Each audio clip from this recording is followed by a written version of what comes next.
Hollywoodlife cast, where we bring you the best exclusive celebrity news, the juicy celebrity interviews, and insider secrets about all of your favorite stars. And now your host, former editor-in-chief of Cosmo, Glamour, and Us Weekly, the president and editor-in-chief of Hollywoodlife.com, Bonnie Fuller! Hey guys! Well, we have got a fabulous podcast today. But it's kind of a sad podcast because we're going to be talking about the news from last night, election night, which was not what a lot of us thought was going to happen, and certainly not what most celebrities in Hollywood thought was going to happen.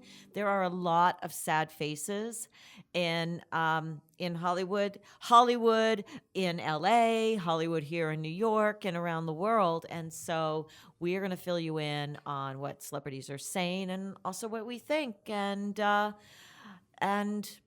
just discuss what's going to happen next. But I'm not here alone in my Hollywood Life podcast studio. I am here with our fashion director, Katrina Mitzeliotis. I want to do something good for humanity. How about sterilization? I don't want to do this anymore.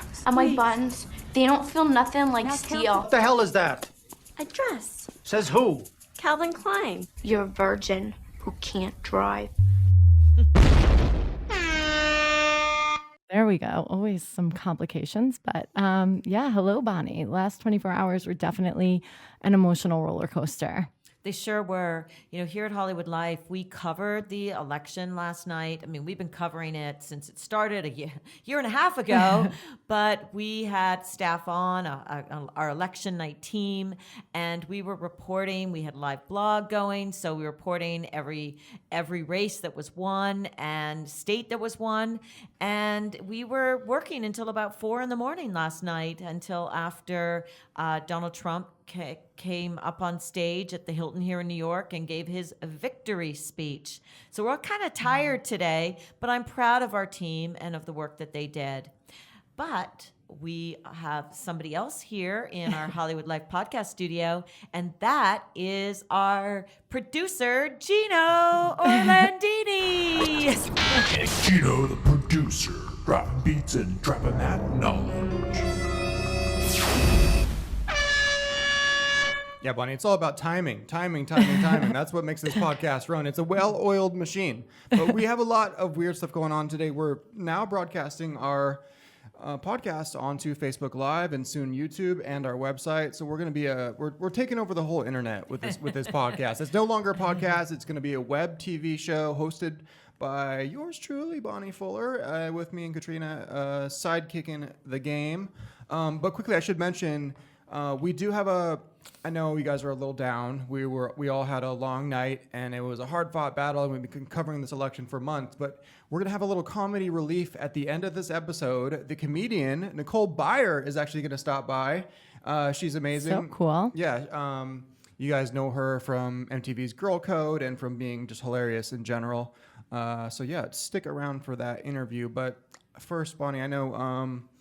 we want to encourage people to, even though this is no longer just a podcast, to subscribe to our podcast on iTunes. Give us a rating and review. That would be much, much appreciated, right? Yeah, we really appreciate it. We love to get your feedback. It's very exciting for us when we get a review. Gino loves to read those. Yeah, we read them aloud. It's great to get 5 stars. And also, especially now that we're broadcasting it this way, you can catch up on our old podcast. This one's going to be very heavy with everything that went on, but usually we're talking about all the breaking celebrity news too. We have great interviews, so there's a lot to check out if you're not familiar with it. That's right. And sometimes we do a podcast. Actually, we regularly are doing podcasts that are just celebrity interviews now. Yeah. So, Gino. Yeah. Quickly, before we get to the news, though, let's just do our segment, What Are You Crushing On? I know you guys might not be in the mood for crushes right now. But I'm just going to go to @KatrinaCM on Instagram, Snapchat, and Twitter. Yes. Even though things are kind of down right now, you still have crushes out there, right?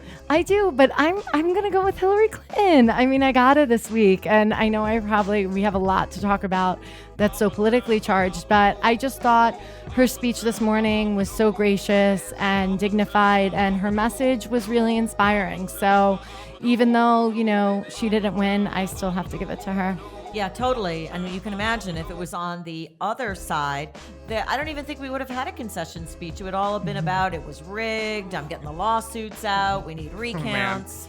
So, I mean, she was a class act. Now, I also am crushing on another class act, and I think I'm going with a political theme here. And by the way, I'm Bonnie Fuller on Twitter and Bonnie_ on Instagram. And please follow me and tell me what you think about things.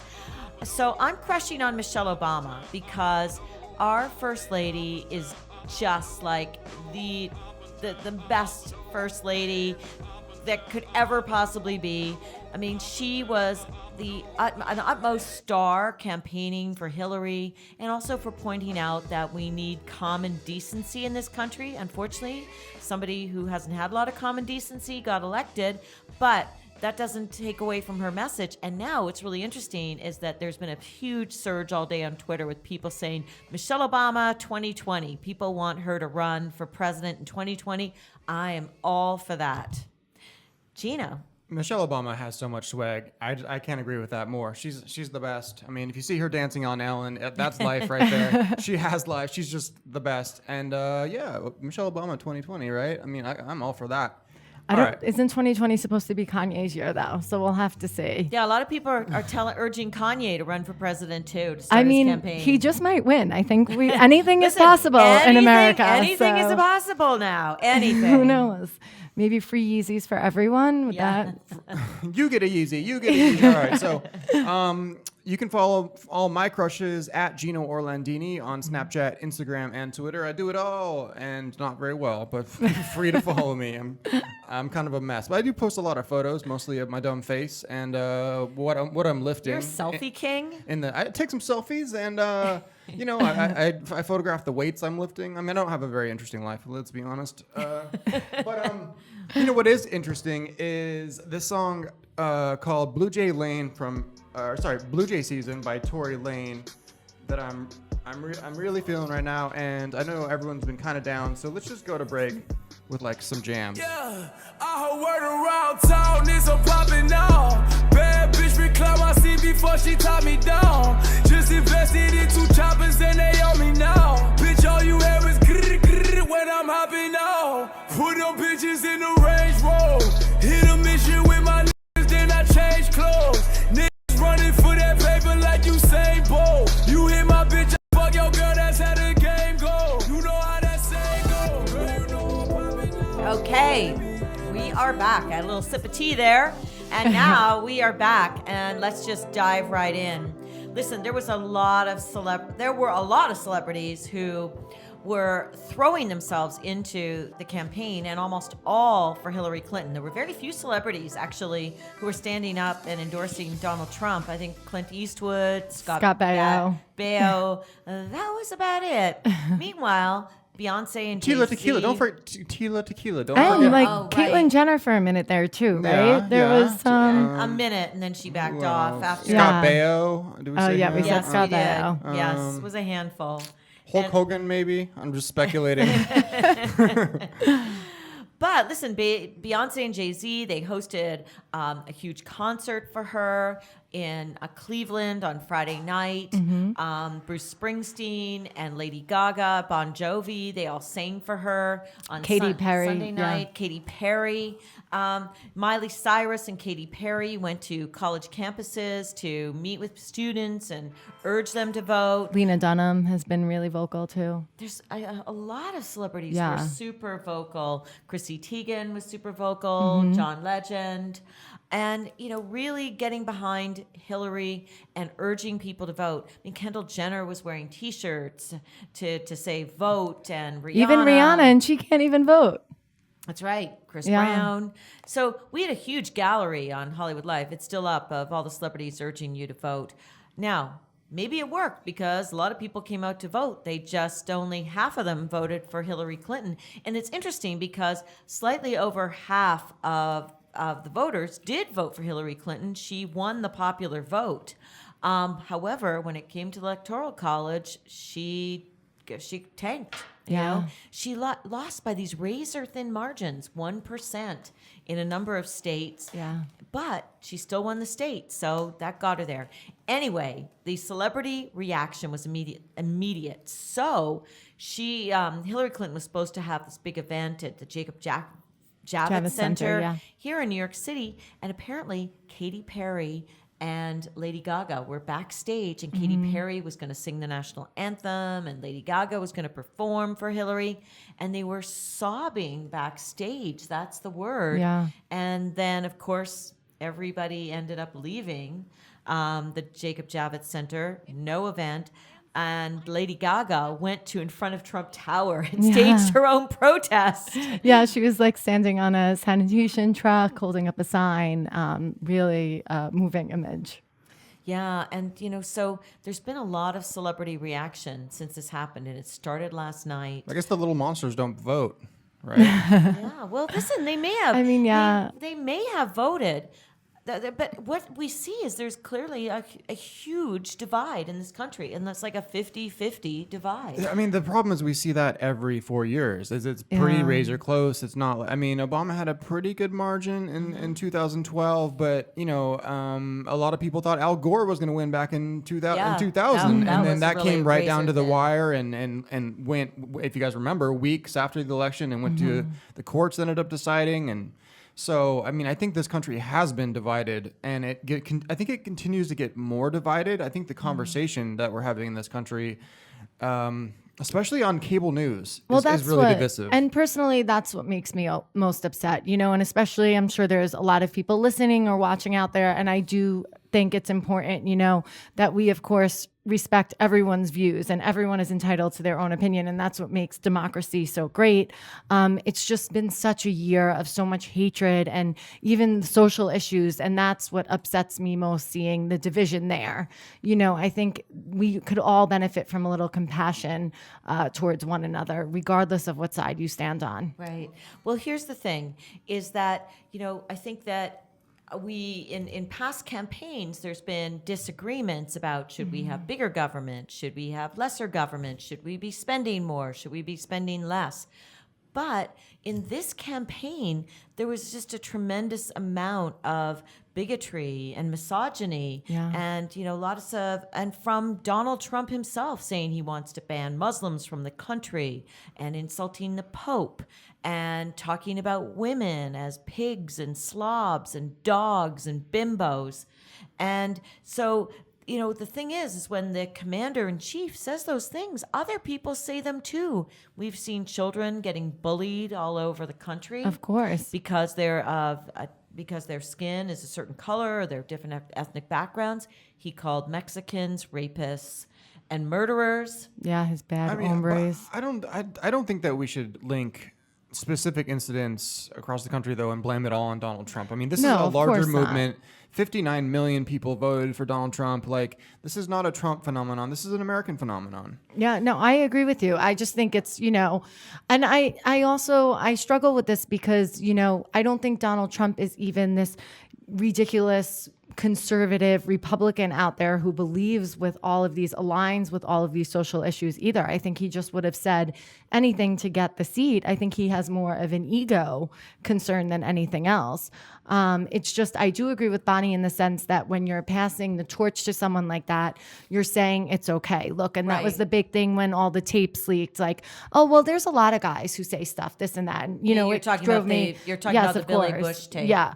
And like hearing that locker stuff, room talk. Lots of guys talk like people that. saying that. And it's one thing, like, I'm not going to sit here and dispute how people can talk in the privacy, but it's just one thing when then you're going to consciously make the decision to elect that man president. It was interesting. Frontline did a special a couple of weeks ago about sort of biographies on both Hillary Clinton and Donald Trump. And they began it at the White House Correspondents' Dinner, I think in 2008. It was some years back. And President Obama really roasted Donald Trump. He was out there pushing the birther movement. And so... it was Donald Trump pushing the birther movement. Yeah, Trump was out there questioning Obama's citizenship, and Trump ended up at if you guys know, this big dinner, the big gala, the White House Correspondents' Dinner. Everybody kind of gets roasted, and President Obama just really ripped into Trump and made fun of him being on The Apprentice and was like, oh, making fun of like the kind of like he had to fire Gary Busey and these are the kind of decisions that would keep me up at night. He's like, well played, sir. I mean, he just roasted him. And observers who were there say that Trump did not laugh and smile as is the usual sort of convention at these events, that you try to shake it off. Even if you're going to go cry into your pillow that night, Trump was fuming. And a lot of people say that was the night that he resolved to run for president and thought maybe he'll just show them all. And the ultimate revenge will be taking the key to the White House from Obama.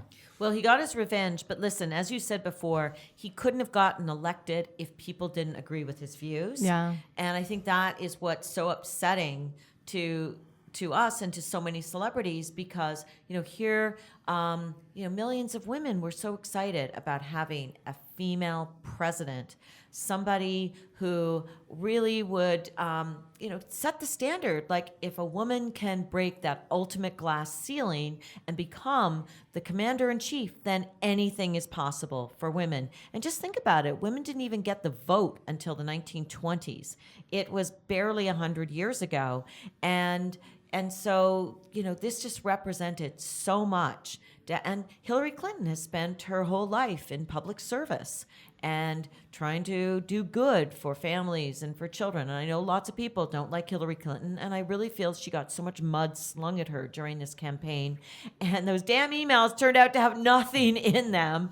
But let's just go back to celebrities who got so involved in the election. Let's start with Miley, because I got a good clip of her. Did you see what Miley's reaction to this whole thing? Miley was just crying and saying that she was in tears. Gino, do you have it? Yeah, Did you play for us? Miley, of course, is like, with her Happy Hippie Foundation, she's deeply involved in like the LGBT community. That's one of the main goals of her foundation, and homelessness, and also just general acceptance for all, acceptance for people who have different backgrounds and have different sexual and gender orientations, and that we should be open and accepting. And her whole Free the Nipple campaign is essentially a feminist movement. Anyway, so she took to Facebook with a pretty heartfelt message, and here's part of that, and you can hear the just tears in her voice. I still think that in her lifetime she deserves to be the first female president. And that's what makes me so sad. On that note, So she couldn't quite get it out there, but yeah, she really thinks that she seems like she doesn't want to let it go. Right. Well, I think that Hillary has probably let it go, but I completely understand how Miley feels. And Katy Perry actually went on Twitter and made her Twitter handle black in response to this. And we've got celebrities talking here. Let me just read you some of the tweets that were out there today. Amy Schumer posted a photo of an eagle looking kind of quizzical, and she said, "Hold each other close. It's not over, but this is a reason to really look at ourselves. What motivated this?" Give this into the mic there, Bonnie. Yeah. Okay. I think one of the most pointed statements was from Ariel Winter, who says, "America, you have failed. What the actual fuck? Devastating. I won't recognize Donald Trump as our president ever. # dump truck Trump."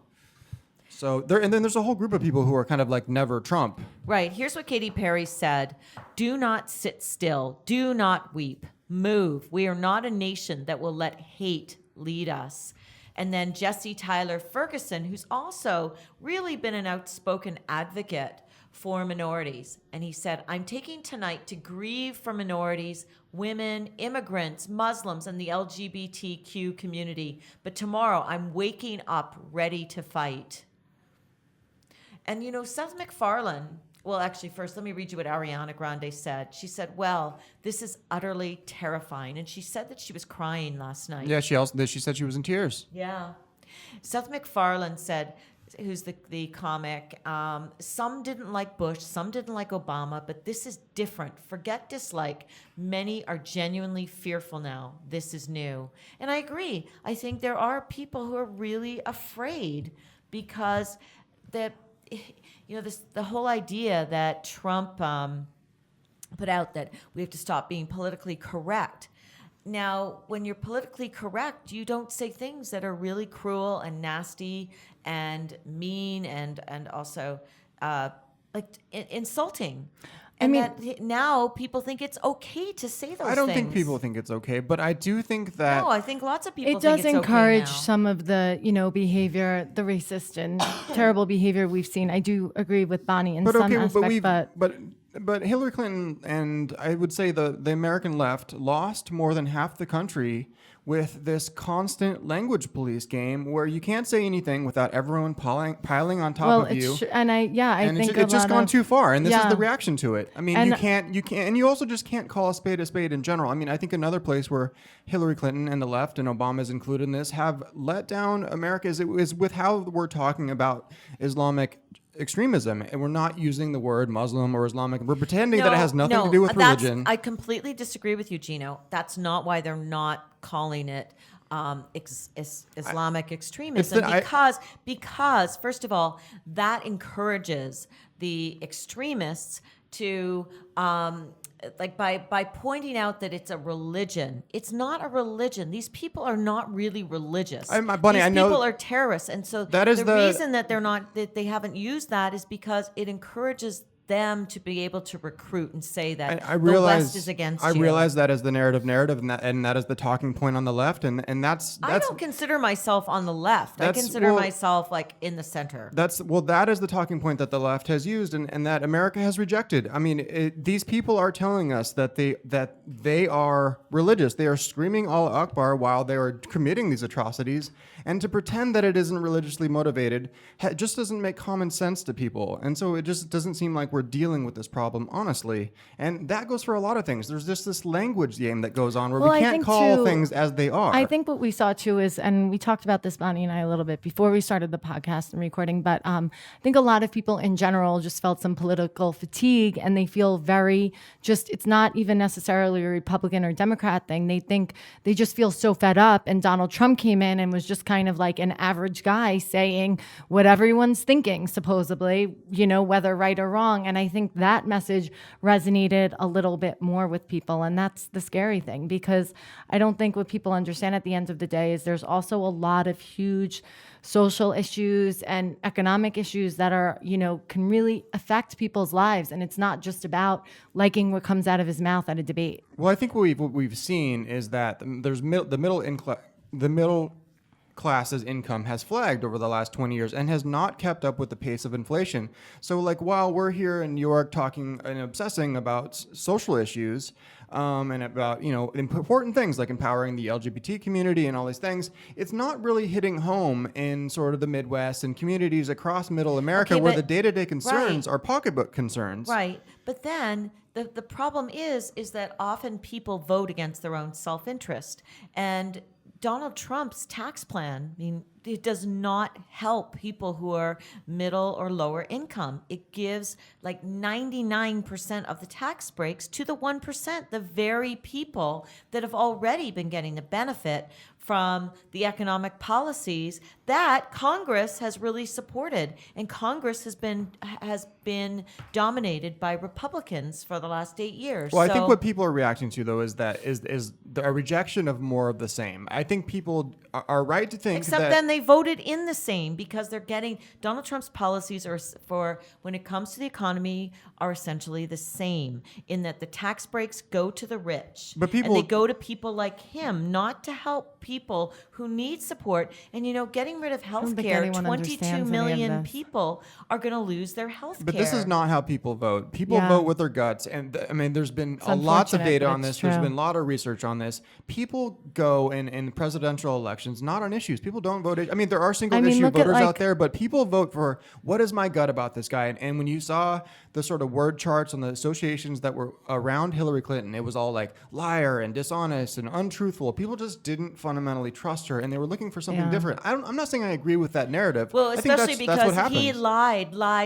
But anyway, just so let's basic. get back to celebrities. I think it's also and interesting how they have reacted. Yes, but one thing to point out, and it goes back to that point too, 53% of white women voted for Donald Trump. That's a large number. And you talk about how this was supposed to be such a monumental time for women. Women didn't come out and for Hillary. Women are their own worst enemy in this situation. It happens time and time again, but I know. I don't understand it. I don't understand why, when this guy basically admitted to sexually assaulting women, that was okay to those women who voted for him. And what is he going to do to help them? He has not promised paid family leave for when they have children. He has not proposed policies for childcare that are going to help middle and lower income families. His childcare policy helps you if you have a nanny. Most people can't afford a nanny. He has not he has not made any commitment to equity pay for women. Women earn 78 cents on the dollar now of men. Like, he hasn't promised things that are really going to help women to do better for themselves and for their families. Well, that just wasn't the special interest group that he was going after. I mean, it's And he got it, so. So it's just he We're wasn't only at 51% of the population. but I think his campaign is sort of a rejection of all of these things, of like I agree with of you. all of the entire progressive movement, which includes the new brand of feminism, which includes LGBT, which includes all of these new cohorts and these new factions. And I think, in favor of the more conservative and traditional voters out there, and it somehow worked, and it was such a landslide. Now, do we have reactions? No, Gino, it wasn't a landslide. Electorally, Yes, not actually in voters. It was, as you said, more of the population who voted for Hillary. However, as you said, the margins have not been gigantic in the last few elections, but it was enough in those swing states to tip the states to him. Now, let's just talk more, though, about celebrities and how they've reacted. get into that mic there, Bonnie. Okay, I got to find my celebrity tweets again here. I mean, because a lot of celebrities are saying, listen, this is our country. You can't just flee to Canada. There were a lot of celebrities who said if Donald Trump got elected, that they were going to go to Canada. But Lin-Manuel Miranda, he said, always so of eloquent. Hamilton fame, Yeah. of course, the Broadway musical, the sensation. okay, He gave that moving speech after the Orlando shooting. That's right. He did. He gave a beautiful speech. Bonnie's cool. The I met Tonys, Donald Trump one time. Bonnie, you sent me actually on assignment when The Apprentice was on TV. Myself and Andy Swift went down to Trump Tower to do a little debriefing. He would do these little pressers with the media I think it was like on the Monday. I think Apprentice was on Sunday night, and so Monday we went down. Oh my there, God! Here we. And it happened. And it happened to be Kristen Stewart's birthday, and so we were not that interested in The Apprentice. We just wanted to get Donald Trump to say something about Kristen Stewart, and you know what? He played ball. We were just like, hey, it's Kristen Stewart's birthday. He was like, Kristen Stewart, she's beautiful. She's a great actress. Wow. I want to wish her happy birthday. Did you see in He didn't 2012? say, hey, was she a 10? Well, in 2012, he tweeted that Rob should dump Kristen, and he doesn't know what he's thinking. Like, you'll be happier in a couple was of that after years. she cheated? Yeah, it was Oh, after okay. she cheated He was- when they got back together. Yeah, he was totally Team Case, dude. But isn't it funny that like our president has tweeted about the Robston breakup? Yeah, Like, that is pretty what? funny. Well, listen, Snoop Dogg is pledging to move to Canada with Drake. So last night, I mean, Drake will have a room for him. Last night, interestingly, did you guys see that the Canadian immigration Yes. website crashed? Yes, we did. When- And of course, Hollywoodlife reported on it. And I liked Amy Schumer actually had an Instagram about how like that's not fleeing the country is not like Well, what that's we right. should It's be not doing. the answer. You've got to stay and, Yeah. and continue to fight. So here is what Lin-Manuel Miranda said. He said, I love this country and there's more work to do than ever. No offense, Canada. So, he's echoing what Amy said. He's echoing what Seth MacFarlane said, that you can't just flee. You've got to stay and fight. And listen, okay, he's been elected, so let's see what he can do. But I really feel he's commander-in-chief now, then it is his job to be the president for all Americans, not just the ones who voted for him and not just the ones who he got all riled up. And he did say that in his speech, and it was a Yeah. message echoed by Hillary today and by President Obama. Yeah, let me throw out a little glimmer of hope, because what we do know about American politics is we are in a two-party system. There is only two paths to the White House. So there is only and we have in the past, 40 years really split the electorate in half ever since sort of the Reagan Revolution. So we have coalitions that are very, very divided, and people are thinking about issues in terms of their camp and their tribe in a way, rather than going issue by issue. They're saying, well, I'm Republican, so I believe in these 25 things. I do think when you brought up before that people haven't, listen, the Great Recession was a terrible thing. So many people lost their houses and so many people lost their savings and their jobs. And there hasn't been the kind of job growth and wage growth until recently. Like recently, we've had more job growth and wage growth has finally started again. So a lot of people really felt left behind. That wealth and I gap, think though. that the anger is what you're seeing is people who are just so angry and they're frustrated. and they're frustrated and they're raging against the system. And they look at Hillary Clinton and, you know, he made her seem like she was establishment and that she was part of Washington and an insider, and therefore they needed just to break everything down and they couldn't trust her to make the changes that they felt were necessary. I just don't know that he will either, or that the Republican Party will. Well, I don't think that he is really the guy that the Republicans can count on to like live up to all of his many promises. I mean, nobody keeps all their promises that they make in an election. I sure hope he doesn't keep his promise to try and build a wall and deport 11 million people. It's preposterous and it's not logistically possible. We know it's not. We know it's going to cost like all those things are going to cost like a $200 billion that we don't have. Obviously it's not going to happen. People say. Well, I hope you're right. Donald Trump is the central feature of his characters. He is willing to say whatever it takes to advance his own interests.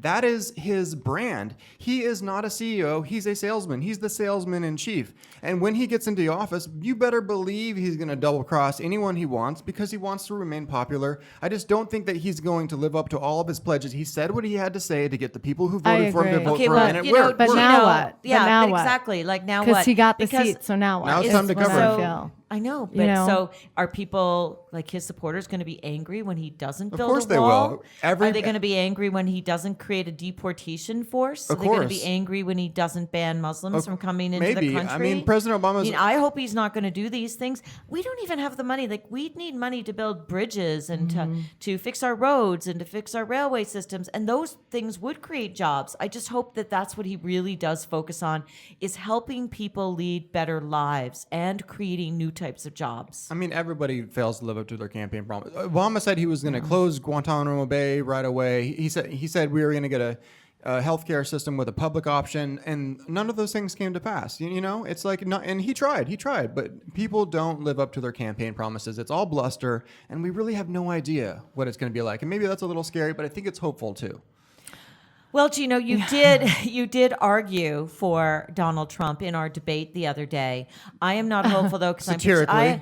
I though am very concerned about women's rights and women's ability to make their own decisions for themselves about their reproductive rights, and also women being able to get health care and get birth control counseling and get breast and cervical cancer screenings. And all of these things are done mostly by Planned Parenthood clinics, and his running mate is very much wants to close down Planned Parenthood. Well, his running mate, is definitely very alarming on all of the social aspects. I mean, good luck with that. I think the women of America will rise up and revolt. They didn't rise up and revolt. 52% or whatever, 53% voted for Donald Trump. It hasn't come to that. I mean, if the Supreme Court tries to strike down Roe v. Wade, are you guys going to sit back and take it? I don't think so. We won't have. Listen, we won't be able to do anything about it. If he appoints a Supreme Court justice or two who will vote to overturn Roe versus Wade, this will be out of our hands, Gino. It doesn't matter how much we fight and picket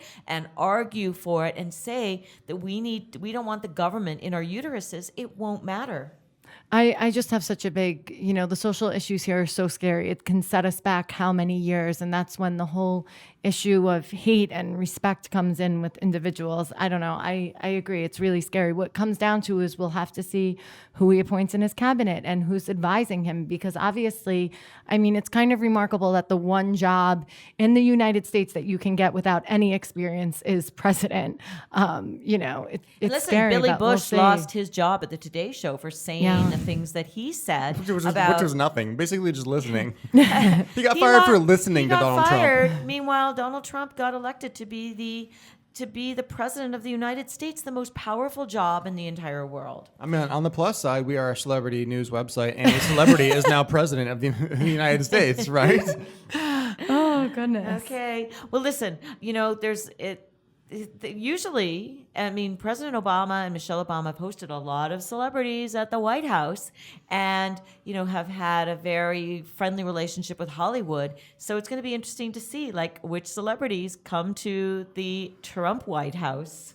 I know. And Trump is supposed to go tomorrow, right, to meet with President Obama. He's been invited so that they can have a peaceful transition of power. That's what Obama said And today of course, in his the very speech. first person to congratulate Trump was Vladimir Putin. Oh, goodness. Always got to get in there. But I think on a positive note, as we wrap up, it was really great yesterday to see so many celebrities voting and just stepping out to vote. Everyone from Taylor Swift, Kendall Jenner was really vocal about voting. Gigi Kylie Hadid. Jenner.